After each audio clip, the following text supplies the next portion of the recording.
Cancer ఈ పేరు చెబితేనే మృత్యువుకు దగ్గరమయ్యామనే భయం ఎప్పుడు ఏ రూపంలో కబళిస్తుందో కనిపెట్టలేని పెనుభూతం. ఒకప్పుడు రాచపుండుగా పిలిచే ఈ మహమ్మారి లక్షలో ఒకరిద్దరికి మాత్రమే సోకేదే. కానీ నేడా సంఖ్య పెరిగింది. మారిన ఆహారపు అలవాట్లు, జీవనశైలి నేపథ్యంలో అవగాహనే అసలు మందని నిపుణులు చెప్తున్నారు. ఈరోజు ప్రపంచ క్యాన్సర్ దినం. ఈ సందర్భంగా ప్రత్యేక కథనం మీకోసం.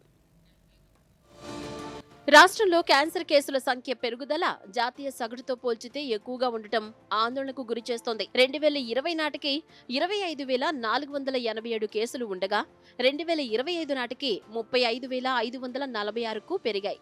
జీవనశైలి మార్పులు, పొగాకు వినియోగం, మద్యపానం కేసులు పెరుగుదలకు ప్రధాన కారణమని వైద్య నిపుణులు చెబుతున్నారు. ముఖ్యంగా నోటి, బ్రెస్ట్, సర్వైకల్, ఊపిరితిత్తుల క్యాన్సర్ కేసులు అధికంగా నమోదవుతున్నాయని సమాచారం. ఈ క్రమంలో క్యాన్సర్ నివారణ, ముందస్తు గుర్తింపు దిశగా ప్రభుత్వం చర్యలను ముమ్మరం చేసింది. ప్రభుత్వ ఆసుపత్రుల్లో ఉచిత స్క్రీనింగ్ శిబిరాలు, అవగాహన కార్యక్రమాలు నిర్వహిస్తూ ప్రజల్లో ఆరోగ్య చైతన్యం పెంచే దిశగా అడుగులు వేస్తోంది. ప్రముఖ క్యాన్సర్ వైద్య నిపుణులు, ప్రభుత్వ సలహాదారు నోరి దత్తాత్రేయుడు సూచన మేరకు ప్రభుత్వం ఏపీ క్యాన్సర్ అట్లాస్ రూపొందించింది. ఎన్టీఆర్ వైద్య సేవ ట్రస్ట్ ద్వారా జిల్లాలు, మండలాల వారీ కేసుల వివరాలను ఈ అట్లాస్లో పొందుపరుస్తారు.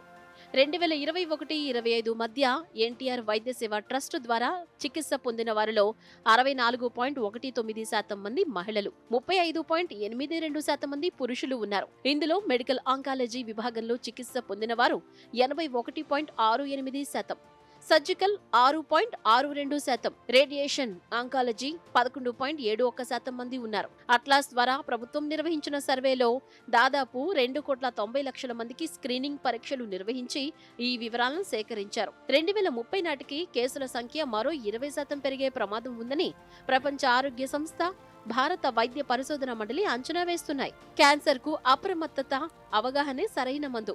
ఈ మేరకు మంచి ఆహారపు అలవాట్లు, జీవనశైలి అలవరుచుకోవాలి. రోజువారీ ఆహారంలో పండ్లు తీసుకోవాలి. వ్యాయామం దినచర్యలో భాగం కావాలి.